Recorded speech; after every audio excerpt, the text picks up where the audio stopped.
Hello, everybody. Welcome to the Wireheads podcast. I'm Diamond Dust, and I am a content creator over here on Twitch, YouTube, and also apparently this podcast gets over to Spotify. So thank you to all of you lovely folks. And I'm alive, and we'll talk a little more about that soon. But of course, with me, as always, is my co-host. Hello, my name's Emmerron. I'm sick today. Con crud is real, kids. Some of us get it at the con, some of us get it after. And I'm in the after camp, so got a head cold going. If I sound congested, it's because I am. So, but I'm here. I'm alive, and that's what matters. Both of us are alive, and that is really what matters. As I'm sure Diamond will talk about in just a sec here, but yeah, good to be back. It's been a couple weeks off, and a lot has happened in that couple of weeks, let me just tell you. Oh yeah. So first things first, I'd like to admit I was wrong. Unfortunately, the Shadowscar core rulebook did not come out at GenCon like I was betting on and predicting, or Edge Runner's Guide to Night City. So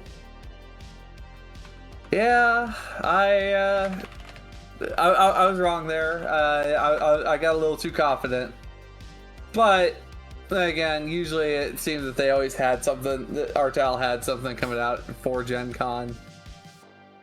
But yeah, we did get some announcements that we will absolutely get into, of course, down the road. But I think first things first, I want to address the elephant in the room, so that way we can kind of get that aside and we can get to the fun stuff. So, you know, there's that mention about me being alive. So, friends, this is just, I don't know if I take it as a PSA or words of warning. No, this isn't about con flu or anything like that. For anyone who may have been staying updated. I had a very, very bad health scare when Thursday night into Gen Con. As in, like, it was bad enough that I was convinced to go to the hospital. And the fact that I had to be convinced, I know it already says a lot. But then again, we live in the United States. Our healthcare system is trash, more dystopian than the game that we play. Yeah. Yeah, without a doubt. Literally, like, it costs more to get an ambulance in present day United States than it is to get a trauma team subscription for a month. Yep. Yeah, if we were to put dollar to euro. But you know how I had said I had been having a bit of, you know, I thought I was a little backed up, I was a little constipated or whatever in like earlier weeks. No, that wasn't the case. Emmerron had discovered that my eyes were starting to turn yellow, which jaundice is a concerning sign, and I for one wasn't really sure of what that was. Yeah, like it's a pretty rare one, to be quite fair, but this is the PSA portion, guys, because yeah. I have a little personal experience with jaundice. I have something called Gilbert's disease, which is something that basically makes the bilirubin, which is one of your liver enzymes, makes that higher in my blood than normal. So sometimes my eyes will look a little yellower than is normal, but like it's not. But yours much. isn't like, you know, deadly, is it? It's just a condition. No, it's just a condition that makes the bilirubin count higher in my blood. It has no negative impact on my health whatsoever. But okay. that is a marker for a lot of other things. So when they saw it in my blood when I was like a little kid, like I'm talking like a newborn, there were like some real concerns for like, okay, well, like did all his organs develop correctly, like namely his liver, his gallbladder, all of that sort of stuff. For me, yes. My eyes get like this really pale yellow though. Like if any of you have seen the color of like it's usually called cream or ivory on dice, that's kind of the shady yellow my eyes get. When I saw Diamond's, hers were like lemon rind yellow. Like they were not mild. It was like full blown, like yellow. If you ever see someone that you know and will trust you, make sure if you see this, you tell them. As Diamond will describe, this is, I think, single-handedly the thing that made the thing that went wrong here, like, as good of an outcome as it could have been. And even that was, like, it was scary. Also, and I know this is gross, if your stool starts appearing very, very light-colored, you need to go to a hospital. Yep, it's another one. Because what ended up happening is Emmerron, and then our other friends, Nyla and Phantom, basically convinced, like, it got to a point of, like, you know, we'll do this on your terms, but, you know, and it got to that point of just like, okay, I should probably go. We'll at least go get it checked out. How bad could... Maybe I just need a few pills to, you know, get this fixed, and I go on my way. We try to go to urgent care. They don't accept walk-ins at that late of night. So yeah, because about the time that we did this, just so everyone knows the timeline that day, Thursday around noon is when I noticed. Thursday at like 2 is when I told Diamond, because I didn't want to distress her in the middle of her running a game, because that's when I first saw it, and I was like, okay. So when she got a down moment from that, I'm like, hey, you should know your eyes are like really yellow right now. That's not a good sign.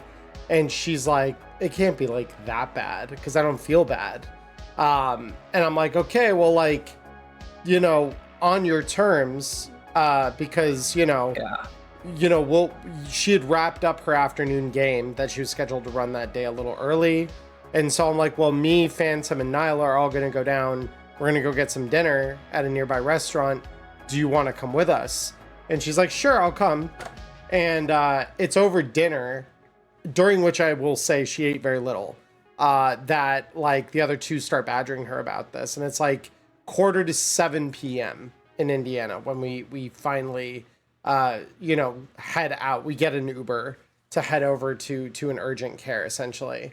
And then that Uber deserves 0 stars, by the way. That Uber opinion. guy. Like, I don't do that towards many customer service folks, but, like, yeah, it was bad. It wasn't good. The guy was being, like, very like, just ignoring when we were saying, hey, could you turn on the music? We're trying to call someone.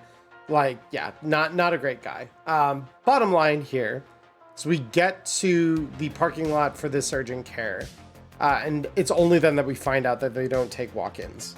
And so, our bad. We should have done that homework ahead of calling. Well, they take walk-ins earlier, but just not that late. Yeah, they were like 15 minutes from closing by the time we got there. So, like, understandable. I don't blame them in the slightest.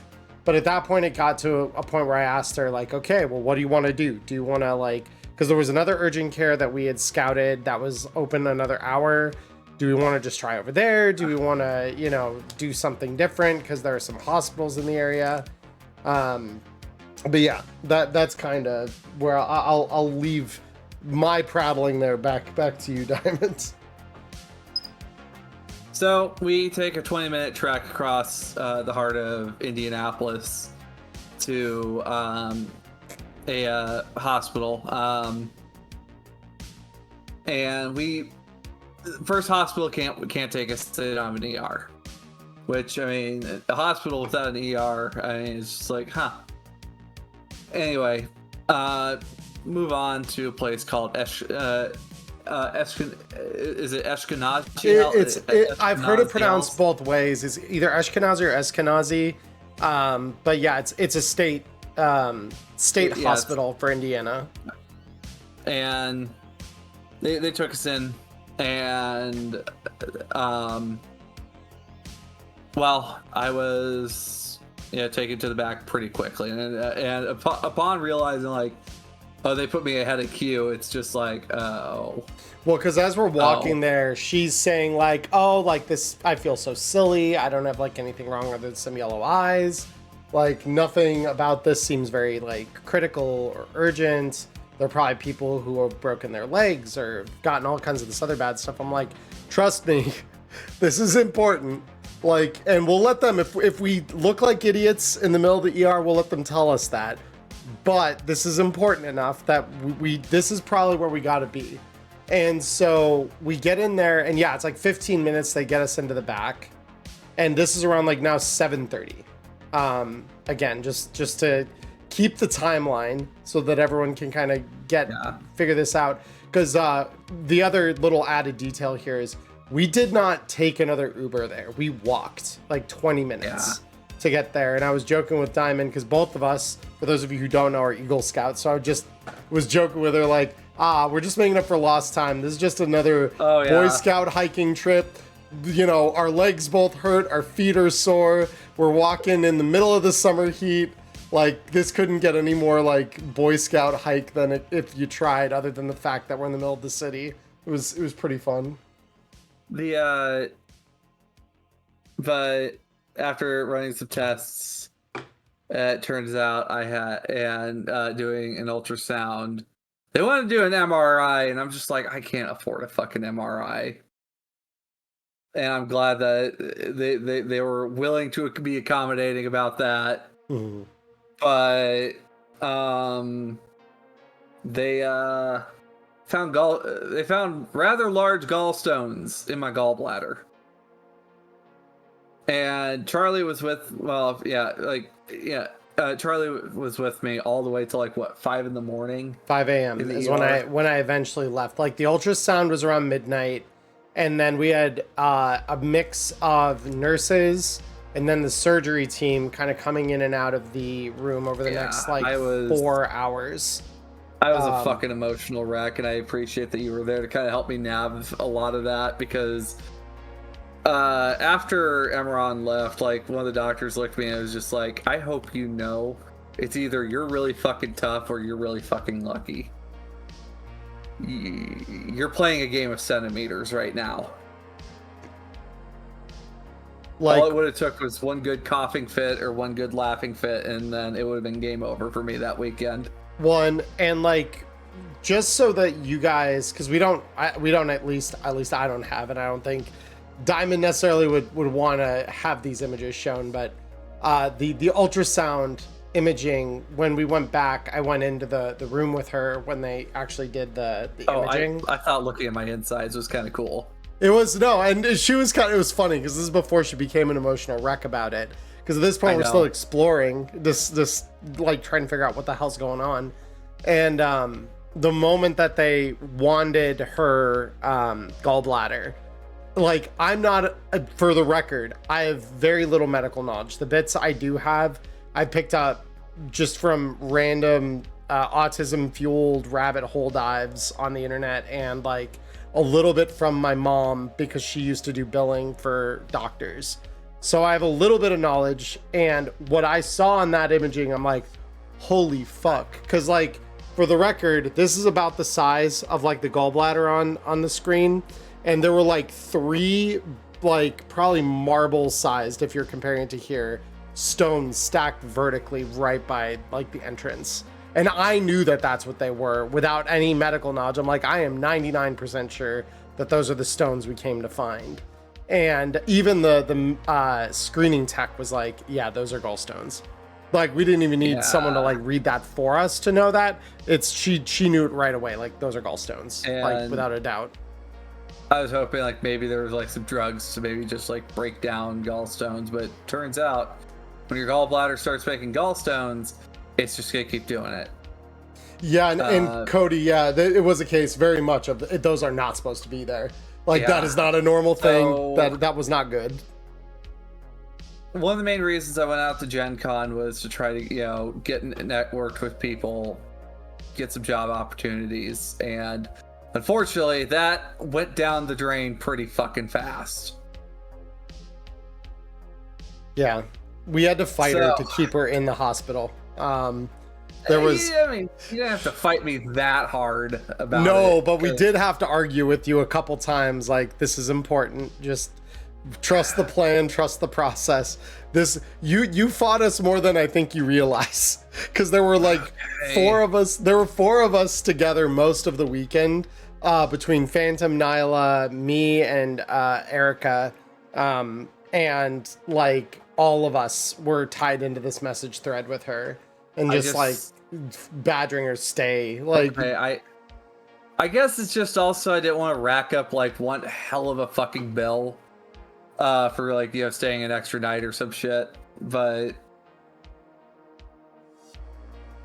partially just because I have a fear of crippling debt. I have a very strong fear of crippling debt. Sure.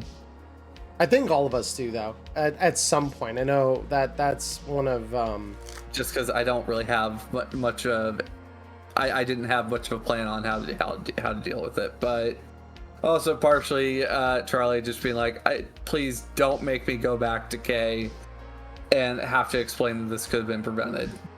Yeah. Like it's very much like this was one of those things that like when and that was like night one that conversation happened, because she was like sobbing on the bed because of all of what this meant for the opportunities of GenCon and all of that in her mind at the time. And I'm like, the bottom line is, if you want to take advantage of any of that, you need to be alive on the other end. And when the surgery, when that surgery team came to talk with us, I'm like, oh, usually that means it's urgent. Usually that means it's very important that they get us to, you know, do that. And that's almost where I'm kind of happy that we didn't hit the urgent care on the way, because what they would have done is they would have maybe run some of the same screening, and then they would have sent us to this ER anyway. Because that's the reality was that's how bad it was. So yeah, we got her in, and she finally gave up trying to fight me, that night at least. And, they literally like took her to surgery like the next day, like Friday, they had her into surgery, just take the whole gallbladder out. Yeah, whole bitch and all. Literally, I go to Gen Con, and what do I get? It's just my fucking organs taken out. I mean, what kind of fucking bullshit is this? But anyway, I suppose is the last statement. Like, I do apologize to anyone that may have had other expectations for what that weekend should have looked like, but I do appreciate those of you guys that decided not to ask for your money back when it turns out I was having a life-threatening emergency. Bear in mind, everybody, that when acts of God, as the, you know, in the legal sense, happen, all bets are off. Like, there's unfortunately not much. Like, I say this as someone who very much understood what Diamond's agenda for the weekend looked like going into everything, because she was not shy about kind of making all of us aware of, like, here's the people I want to talk to, here's the things I kind of want to start to arrange. I was trying to get my foot in the door into some places to get work. And like, I understand it's not just that easy of, you know, just waltz in job application, but it's very much, you know, putting your foot in the door when it comes to the TTRPG industry. Yeah. But the good news is, thanks to Diamond giving up on her stubborn attitude for an evening, and those of us on the ground kind of getting her where she needed to be, everything worked out the way it was supposed to. And then to say nothing of the people who were there to treat her. I mean, the surgeons, the doctors, the nurses, from everything she told me and everything I saw while I was there, because we were there like we just said till about 5 a.m. in the actual ER on that first night, and then Nyla went back the following night to stay with her, and then Phantom and I came Saturday night to hang with her for a couple hours, and then she actually got released on Sunday, so she actually did get a day of the convention beyond the half day on the Thursday before she went in. So unfortunately, a lot of the Europeans I was being to see had already flown out by then. Hopefully they'll be back for PAX U, because that's on the horizon. Well, Tomas in particular, I think, only does Gen Con. He But might. hopefully, the Morkborg crew, I might be able to run into Stockholm crew. They're always at PAX U because they run the corpse run. That's like a big thing for them. So Right. I'd be shocked if they weren't there. But yeah, the bottom line, if you see something, say something. If you see someone with health issues, don't stay silent, even if you Also, are worried about that. But yeah, go ahead, Diamond. if something feels like I thought I was constipated, but the fact that it lasted a couple weeks, I should have said something a lot sooner. But I've had these episodes before where it's like a couple weeks, and I didn't think much of it. And the truth is, you couldn't have known what that meant. Like you generally, you just could not have known. The docs were very surprised though that jaundice didn't kick in until like 2 weeks later. Yeah. No, I mean, and for all you know, those episodes may very well be in part caused by that. So like going forward, you might have less of them just because like that was actually what was happening and you had no way of knowing. But yeah. So she survived. She passed her death save. I'm now firmly on the camp that we need to get shirts. Like we needed to get Wireheads shirts anyway, but we now need shirts that say I passed my death save at GenCon. Because the GenCon 2025, just to make it oddly specific. They like, what happened then? They were not afraid to tell her that this, like when she said you're playing a game of centimeters, like that's how close she was to everything being fully obstructed and potentially rupturing the gallbladder. Sepsis, and then going fully septic, which would have been That's why I said we were so close to this being so much worse than it actually was, and we caught it about as close to that as we possibly could have. I had to sit there in the hospital some hours, and as Nyla could even put it, like the staff was fantastic. They gave me my fucking dignity compared to the fucking wheelchair folks at the airport.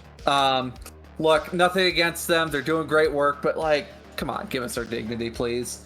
But the staff also, always addressed me as, by my preferred name, treated me as a woman, and it made the process a lot smoother. Yeah. Well, and I know that was also like one of your fears when we were going there, because I kept telling her, I'm like, she's like, I'm worried they won't respect me. I'm like, oh no, they will respect you.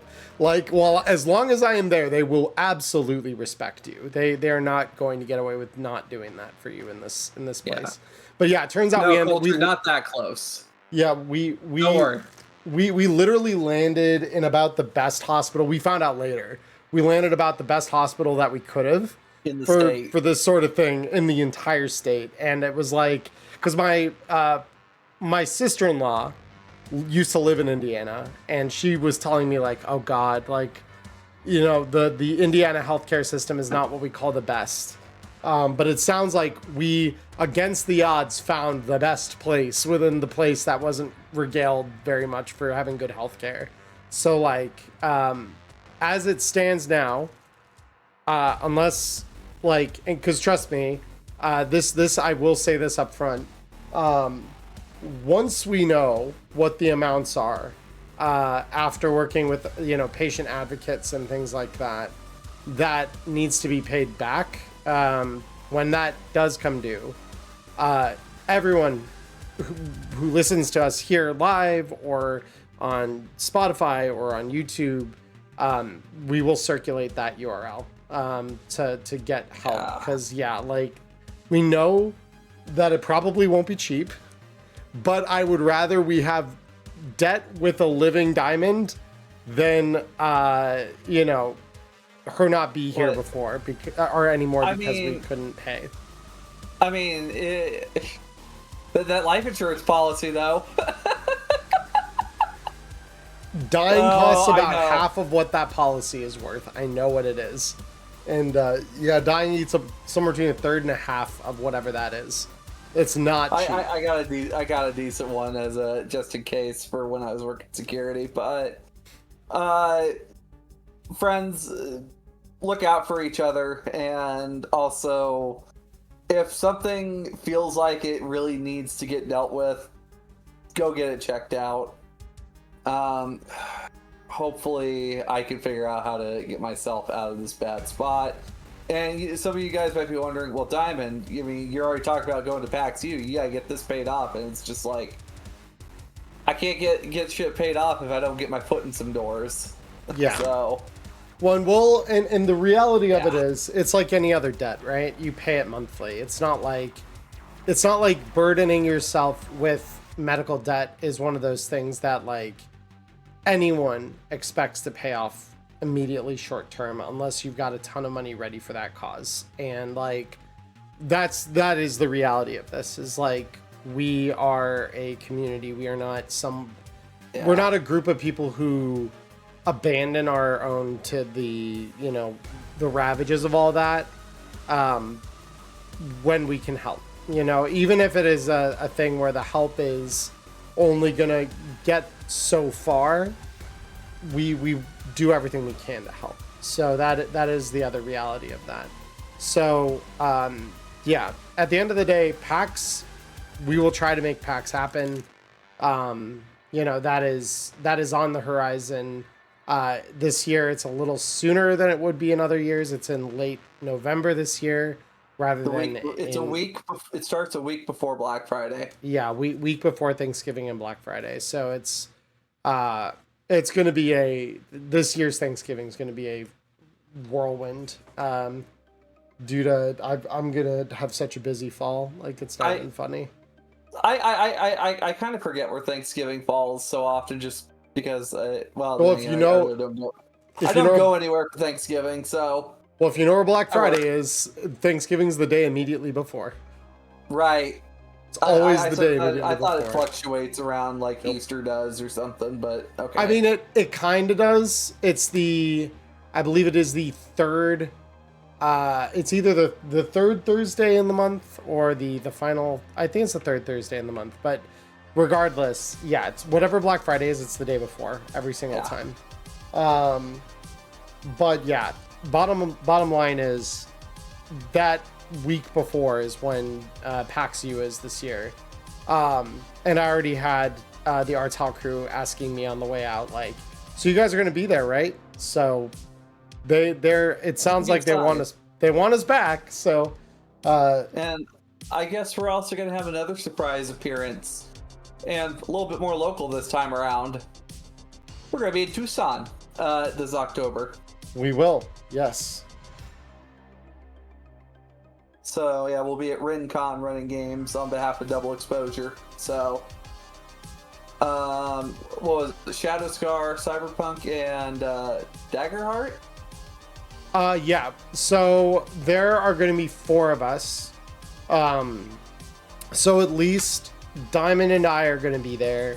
The other 2, we're still. This is still very much the early planning phases, because this will be October 3rd through the 5th down in Tucson, Arizona. So we will be going there. It's going to be an assembly of our local group. So Phantom might be there. Robert, who's shown up on here last year during GenCon, might be there. We're just going to figure out who. Maybe Valkyrie. Maybe Valkyrie. It'll just depend, like who all can make it, who all feels comfortable running games at the con. But yeah, we're going to have 2 of the 4 of us running Daggerheart. One of them is probably going to be me, because I'm one of the few people in our group that know how to run it. The others would be Connor or Phantom. Both of them are very, very, good with games like that. Connor's been the one running it for our group locally the last couple months. So that's been a blast, and I'm looking forward to that. And then, we'll have 1 person each running games of Cyberpunk and Shadow Scar for Artel Saurian. So it's going to be a good time. I will probably be running Shadow Scar, since I have some decent knowledge in it. Yeah, you've got a decent amount of experience. I think you've got about as much as most of our local crew does. Yeah. Because Evan ran the demos for it at PAX U last year. So like I know we have experience. We have like a collective of experience with a couple of these games. So but yeah, we're gonna be doing that early October. We'll probably remind everybody when we get a little closer. For those of you who might be local to the Phoenix or Tucson area, maybe even some of you who are really adventurous and want to come down from the north part of the state, from like Flagstaff or some of the areas near there. But yeah, if you're in Arizona, that is coming up, and we will be we'll be making an appearance down there. Come get your autographs, I guess. But yeah, I suppose with all that really big stuff out of the way, I know I do want to talk about like what we gathered, but I suppose this is a Cyberpunk RED podcast, so I think to kind of work through this hour here, as I know we're only like 31 minutes in, but I want to cover the announcements that Artal had put out for the various days of the convention. Yeah, well, and they led big with Cyberpunk. So we start at Cyberpunk then. And then we'll go to Shadowscar, and then we'll talk about Witcher, and another special announcement that came out that I am super stoked for. I'm kind of saving last but not least. So, unfortunately, like stated earlier, Artal did not have anything to release for GenCon. That being said, I found some other stuff that's Artal related that we'll talk about in our con hall that I thought was really stinking cool. But first things first, when we look at all this, Rob Barefoot put the announcements on the website. So if you want to follow along, it's over there. But we have single player mode coming up, which, I mean, I'm surprised, but at the same time, I'm not. Single player mode, it's a solo play guide / game master emulator for Cyberpunk RED. God damn, we're being ran out of the business. This is how it ends. Duh. Well, shit. This is going to be a different experience, I think. Because, like, there's nothing... Because this is coming from someone who's played single player modes in games like Dragon Maiden before. They're their own unique experience usually when you run a game single player instead of it with a game master in a group. So I don't doubt that this is going to be fun, and I'm sure that this will this will help solve for a lot of the people out there, I think, who want to try the game but maybe don't have a local group to play with, and they can't get an online group or afford one. I know, obviously it's no secret, Diamond and I both are professional game masters over on StartPlaying. So we regularly are, running games paid for people. But this is kind of an answer to those people who maybe don't have the money to do that, or, can't get into another online game because they've either all folded up or they're not quite a good fit. This is going to be a good way to get your feet wet and feel what the game is going to offer. We don't really know, beyond the fact that this is a single player mode for the game, entirely how it will work yet. We haven't got like preview text or anything like that for this. But the release date is shockingly soon. Yeah. Late summer, early fall 2025. This is created and developed in cooperation with Peter Norton from Holopond's Solo Saga. I looked up a little bit about Peter when I was in the hospital, and it looks like he does a lot of this, creating solo TTRPG. So so once again, Artal has reached out into the greater TTRPG community, to find and make the game accessible to all players. Yeah. Well, and we know that this is going to be. We do know that this is going to be a drive-through RPG exclusive product, similar to the interfaces. So this is going to be either digital PDF or print on demand from TTRPGs. So if you've bought a copy of the interface books, I would anticipate that this is likely going to follow suit with those. But yeah, we'll have to see if they've got some kind of package deal for like buying digital and PDF the way they do for those books. I know I'll want to pick this up as soon as it's out. But it's very cool. I'm excited to see what this looks like. Next up on the list, the one book I was kind of betting on being a possible secondary release during GenCon, and I was way the hell off on this one. Yeah, we were kind of dead wrong. No, Prepper Jack, bad. No. All GMs. Look, no AI GMs. No, bad. Prepper, you know, take your Wizards of the Coast nonsense and go back over there. you play in one of my weekly games. You know that there's no replacing me. There's no replacing me. But yeah. So for the next book, yeah, we Edgerunner's Guide to Night City. It's now the name's finalized as Night City 2045. Yeah, so it's bouncing back and forth. Yeah, because I think they initially discussed it being Night City 2045, then they went to Edgerunner's Guide to Night City, and now we're back to Night City 2045. So I'll be honest, I like this title better. Edgerunner's Guide to Night City was a mouthful, and it didn't, I think, differentiate itself enough from 2020 in terms of like the titles. The Edgerunner's Handbook from the CEMK either.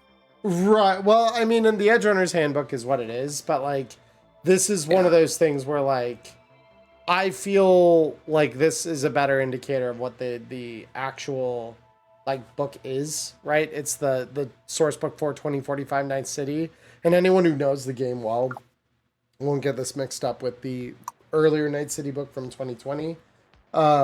So yeah, like I think that this is a great title. So writing as we know it right now is complete. So the text is final. Art is where the hang up is, as is we're kind of learning pretty quickly. Art is usually where these projects hang. So we are waiting on that to complete. It'll have 450 locations.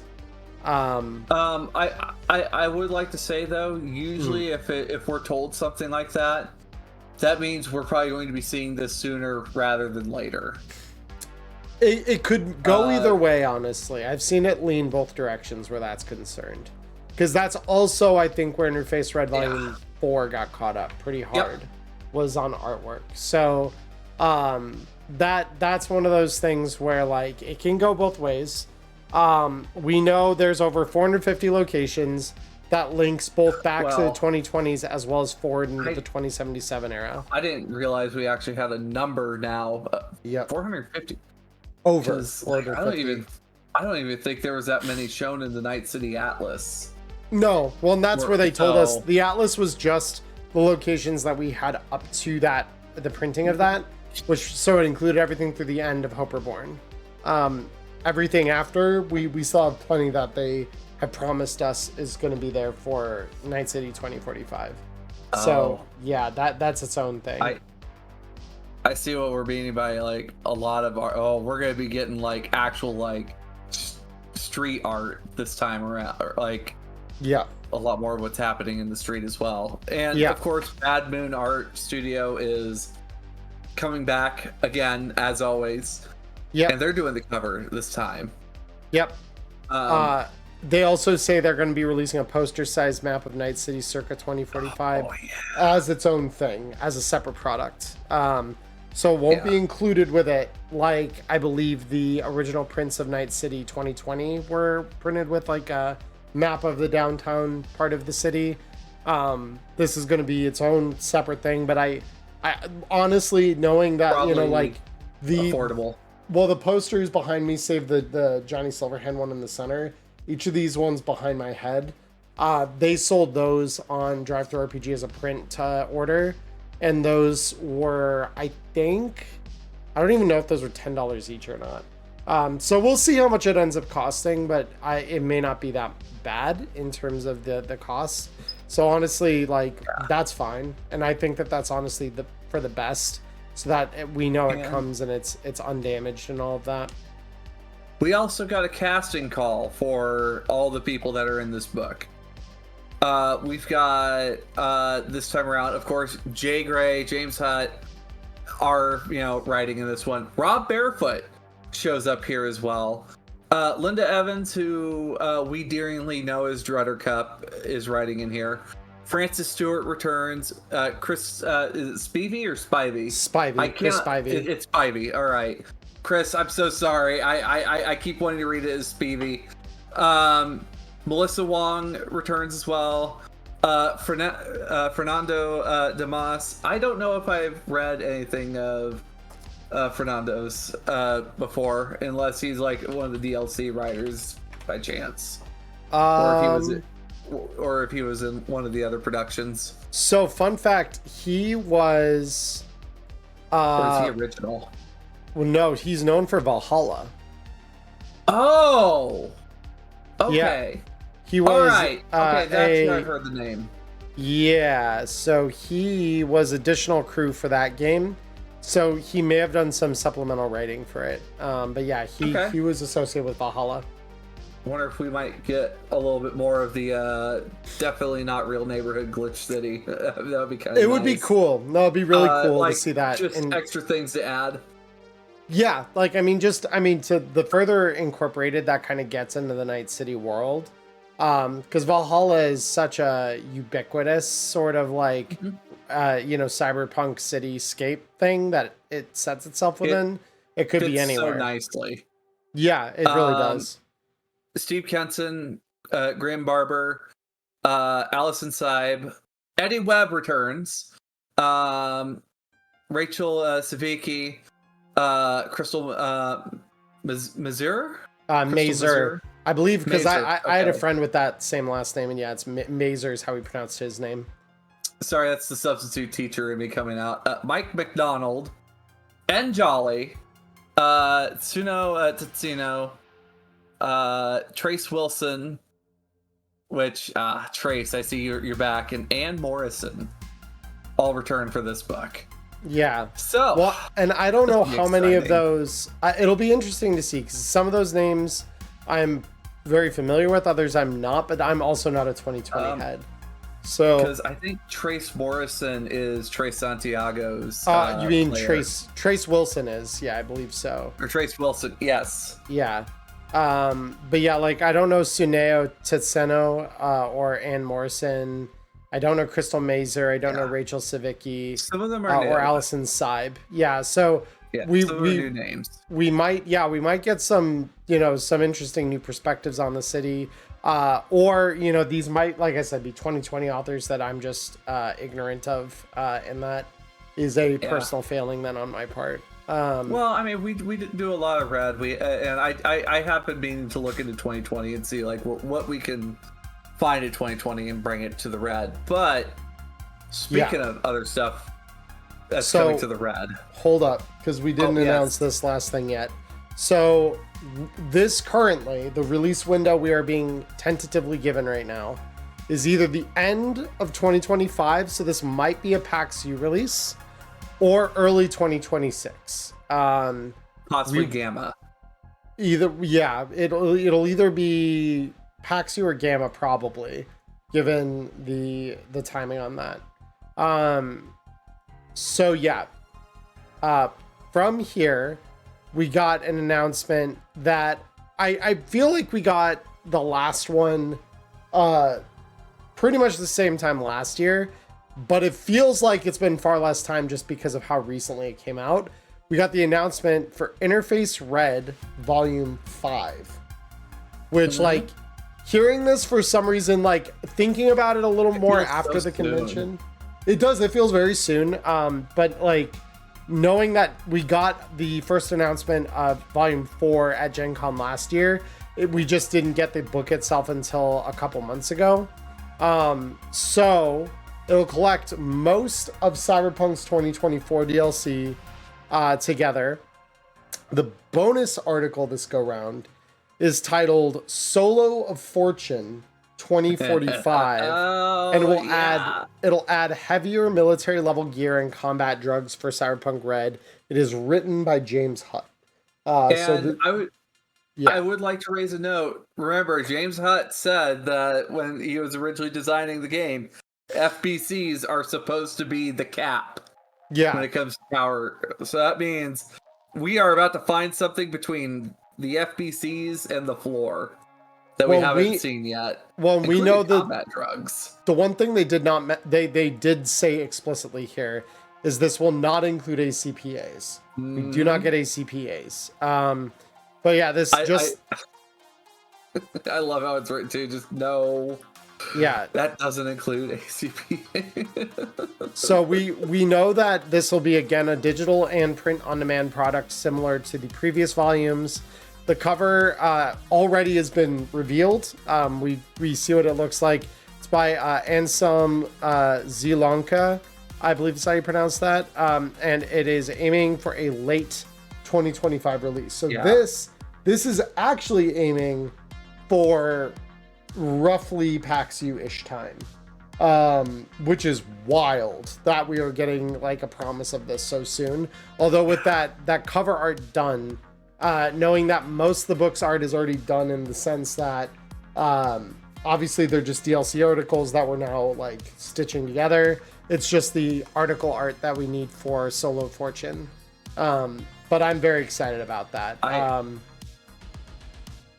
And I know you and we discussed this, and it's just kind of one of those thoughts of put the tinfoil hats on for a moment.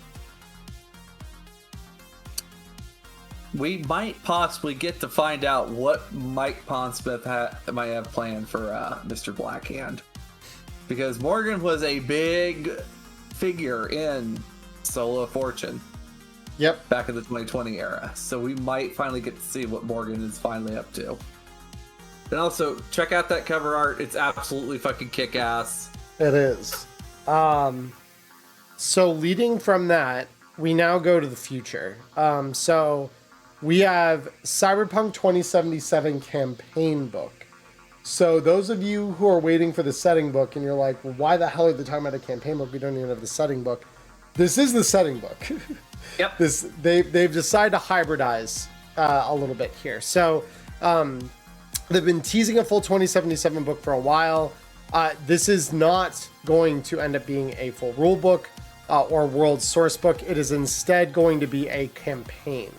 The first portion will present the full rules for playing Cyberpunk RED in the Edgerunner and 2077 era.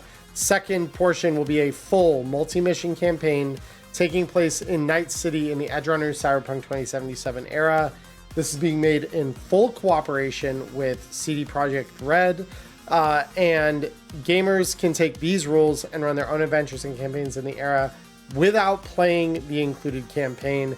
We intend the rules to be comprehensive. So whatever rules they are including, we're getting all of them. Like, they are giving us everything here. One of the other things that had to be clarified to multiple people was this campaign book / source book is to be used with the Cyberpunk RED engine. So yes. You will still need a copy of Cyberpunk RED to at least get all the basic engine pieces that you need for it. And then this plugin is supposed to bring the rule, like change some of Red's rules from the 2045 world to, you know, the post Arasaka takes over, or I don't know which corporation takes over after Arasaka. Was it Zetatech? I think I don't know, depending on the endings, but we don't spoil here. Like, I don't know what you're talking about. I don't.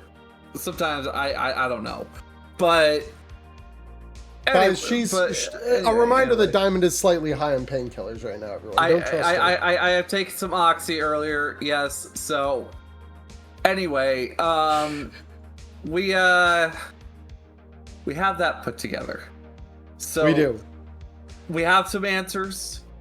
It's going to be sometime next year. Don't ask me. I don't have any further dates for you. Yeah, I really could care less. I'm going to say that about the 2070s era. I really could care less. You kids and your funny quick hacks can go play elsewhere. Yeah. I'm excited for this, for one. For those of you who have been anticipating Neon Inferno Season 3, I'm making full use of the rules we already have from the CEMK. So any of you who are looking at me saying, Emmerron, you're using that era a little liberally, buddy. Do you know things we don't? No, I don't. I promise you I do not. I am literally just using the CEMK and extrapolating. The good news is we got most of what we need for 2070s era stuff. It's mostly there. It's just rules for things like deep dive net running that we don't have, as well as some of the rules. Some of the other cyber for Chrome and and I guess if you really wanted weapons like that were like hard given stats like the Nekomata and things like that, like that we didn't get in the CEMK, those might be there. I don't know how likely that is, but because the reality is once you know how rebuilds work, you can fab your own kind of thing. We'll probably also be seeing like some stuff that I wouldn't be surprised if we even see some stat blocks for like some known figures in that setting as well. So that'd be cool. You know, like either like, you know, members of the claws, members of the animals. Because like I kind of want to know what Sasquatch has fucking packing. Like, so the other thing that I'm curious about is because we knew at the time the CEMK dropped that there was going to be a third DLC for that product that we never got, because at the end of it they decided to spin it in with everything they were planning for this book. Yep. So I'm really curious where that scope went. It'll be fun to have Jay or James or Rob, maybe all three of them, honestly, if you want to get really ambitious, on the podcast closer to when that comes out, to talk about how that went, what exactly happened there and how that evolved.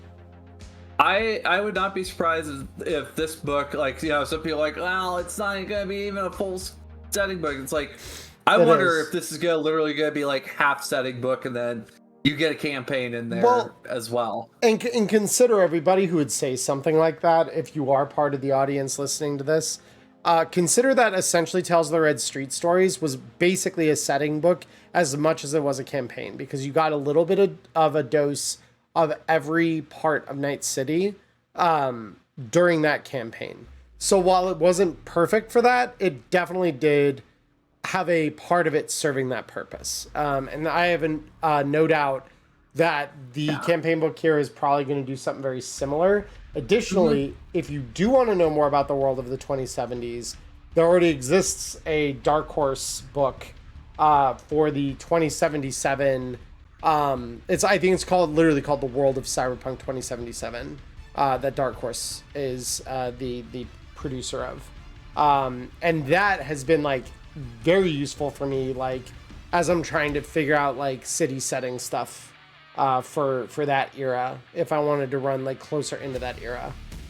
So that is something that I would definitely recommend for those of you hungry for a little bit of that. If you haven't already seen that book or used it before or looked into that, do so. There's a lot of info there. There's also a whole lot of comics and graphic novels now that era has for lore.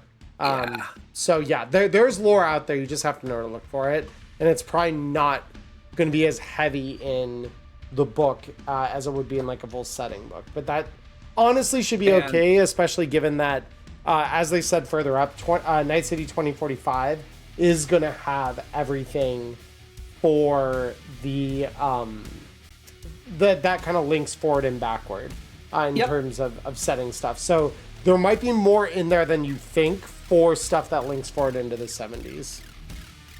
And then finally, this one, I really hope that it does pull through, just because this could make for a fantastic source book. And I'm willing to wait patiently for this one. Yeah. Rusted Chrome. You know, the one that I had been gaslighting myself about that it didn't exist, and then Jay was just like, yeah, it exists. Rusted Chrome is currently on hold due to a rejiggering of the production schedule. That's okay. There's a lot going on right now, guys. There is a lot going on. That's okay. Yeah. We know Cyberpunk RED fans, we're looking forward to it, but we need to focus our efforts right now. That's fine. I mean, we get free stuff every month.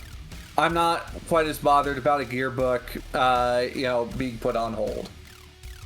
But like, if it's anything like what Black Chrome had to offer, I would love to see what Rusted Chrome has to talk about. And it may be put back on the production schedule in the future. Or we may release the intended items, or the items intended as DLCs or other products. Yeah. But we'll see what it has. But I would love to see Rusted Chrome as a source book. And it's one of those that, because it talks about Nomad and Street.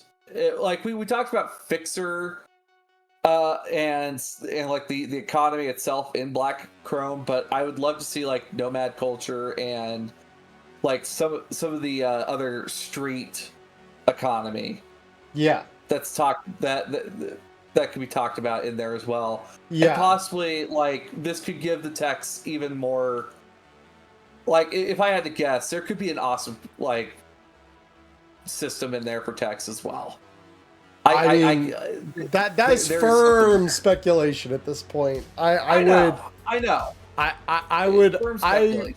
Yeah, I'm gonna hold off on predictions. I know that James last year, when they first kind of announced this as its own thing properly, said that it was gonna cover relationships between the Nomads and Night City. So part of me hopes we get chunks of that lore, definitely, because I think that that's really important. But it was primarily going to be a gearbook, and that very easily could be a DLC down the road. But the bottom line is that this is the most deprioritized part of the Cyberpunk production schedule right now. We do not know when it's coming. I figured this one was going to be a ways down the road because of the way that they talked about Night City 2045 being a really ambitious project, and I know that they've been working on the 2077 campaign book. Right. I figured Rusted Chrome was going to be very much but much like with the Nomad convoys, they'll get there when they get there. Yeah. No, true. Do you mind if do we want to finish up the announcements and then talk Con Hall on your half of the episode, or do we want to jump to your half of the episode, talk like the other parts of the announcements? I say let's jump to the half, because the hall wasn't quite what I would say is terribly impressive for me this year. But yeah, like I'll talk about what I saw on the floor, because Diamond wasn't there most of the days.